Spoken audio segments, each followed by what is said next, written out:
Hello guys, আসসালামু আলাইকুম। সবাই কেমন আছেন? আলহামদুলিল্লাহ, আমি অনেক ভালো আছি। তো দুপুরে খাওয়া দাওয়া শেষে ভাবলাম যে ঘরে বসে থাকতে কোনো লাভ নাই, যত ঘোরাঘুরি করবো তত মন ভালো থাকবে।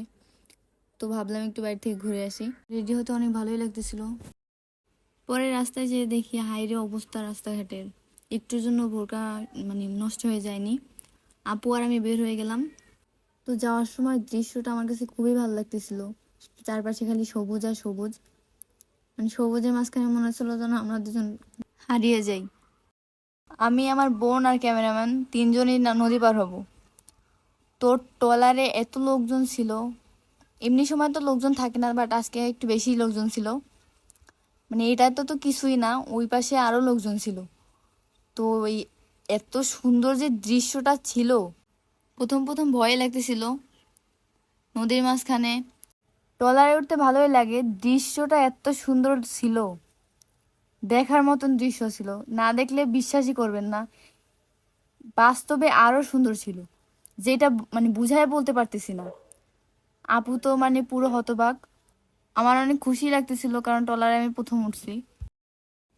তো ট্রলার থেকে নামছি, নামার পরে ব্রিজে উঠতেছি। ব্রিজে ওঠার পরে এখন অন্য জায়গায় যাব।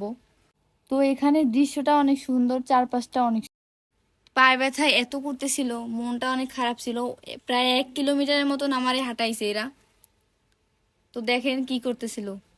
তো আমার মনে নাই, শান্তির দিলটা হয়ে গেল অশান্তি। ঝামেলা একখান আমার স্পিচ ধরাই দিছে। তো ভিডিও করবো এই জন্য আমার এই স্পিচ ধরাই দিছিল। কিন্তু এই জায়গাটাও এত সুন্দর ছিল। এখানে আবার আপনার সব জায়গার লঞ্চ পাওয়া যায়। বরিশাল, সুন্দরবন, বান্দরবন সব জায়গার লঞ্চ পাওয়া যায়। তো এত সুন্দর দৃশ্য ছিল, আমি কাউকে বুঝায় বলতে পারবো না। আর আমার নদী যে এত ভালো লাগে। আমি এই জায়গায় প্রথম আসলাম, আর এই জায়গাটা এত সুন্দর লাগতেছে। যাই হোক, টাটা, বাই বাই। ভিডিওটা ভালো লাগলে লাইক করবেন, কমেন্ট করবেন, সাবস্ক্রাইব করতে ভুলবেন না। আল্লাহ হাফিজ।